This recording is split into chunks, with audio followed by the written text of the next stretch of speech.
வணக்க மக்களே, welcome to the fences show. இன்னைக்கு ஷோல நம்ம பார்க்க போறது காதல் ரீசெட் ரிப்பீட் அப்படின்ற ஒரு தமிழ் மூவி. ஏஎல் விஜய் டைரக்ஷன்ல வெளிவந்த படம்.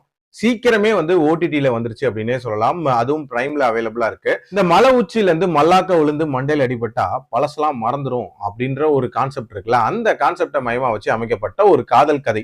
நம்ம ஹீரோயின் அதே மாதிரி மல்லாக்க விழுந்து அவங்களுக்கு பழசெல்லாம் மறந்து போயிருது. அதுவும் டெய்லி மார்னிங் அவங்களுக்கு மெமரி ரீசெட் ஆகுது. நம்ம ஹீரோ தான் அவங்களோட லவ்வர் அப்படின்னு சொல்லி அவங்கள நம்ப வச்சு கூட வாழ்ந்துட்டு இருக்காரு. கூடவே டாக்டரா எம்எஸ் பாஸ்கரை வச்சிருக்காங்க. இப்படிப்பட்ட சூழ்நிலையில நம்ம ஹீரோயினோட உண்மையான லவ்வர் திரும்பி வரான். வந்ததுக்கு அப்புறம் என்ன மாதிரியான சம்பவங்கள் நடக்குது, உண்மையிலேயே ஹீரோயினுக்கு என்ன நடந்திருக்கும், அண்ட் டுவர்ட்ஸ் எண்ட் என்ன ஆகுதுன்ற மாதிரி நிறைய விஷயங்களை சொல்லக்கூடிய ஒரு படம் தான் இந்த படம். பழைய பாக்யராஜ் படம் ஒண்ணு இருக்கு, வீட்டுல விசேஷங்கன்ட்டு. அந்த படத்தோட ஸ்டோரி ஃப்ளோவும் இந்த படத்தோட ஃப்ளோவும் ஆல்மோஸ்ட் சிமிலர் அப்படின்னே சொல்லலாம். அதுலயும் ஜனகராஜ் டாக்டரா இருப்பாரு, இதுல எம்எஸ் பாஸ்கர் டாக்டர் மாதிரி ஒரு வேஷத்துல இருப்பாரு.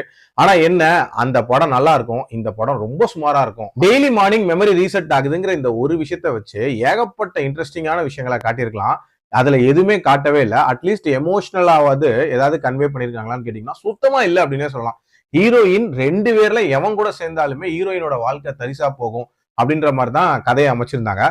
அதுலயும் நம்ம ஹீரோ இருக்காருல்ல, அவர் 1 நம்பர் சைக்கு அப்படின்னே சொல்லலாம். இந்த மாதிரியான ஒரு psychic one side lovers glorify பண்றதெல்லாம் தமிழ் சினிமால முன்னாடி பண்ணிட்டு இருந்தாங்க. ரொம்ப வருஷங்களா அதை பண்ணல, இப்ப திருப்பி ஆரம்பிச்சிருக்காங்க அப்படின்னே சொல்லலாம். அதே மாதிரி ஒரு சில படங்கள்ல இந்த லாஜிக்கல் மிஸ்டேக்ஸ் அப்படின்றது ஆங்காங்கே இருக்கலாம். பட் இந்த படத்தோட லாஜிக் எல்லாம் பாத்தீங்கன்னா பயங்கர குபீர்னு இருக்கும் அப்படின்னே சொல்லலாம். அதாவது ஒருத்தங்க மலை உச்சியில இருந்து கீழே விழுந்தாங்க அப்படின்னா அவங்களுக்கு மெமரி லாஸ் ஆயிரும் அப்படின்னு சொல்றாங்க. சரி, இது கூட நிறைய படங்கள்ல காட்டியிருக்காங்க.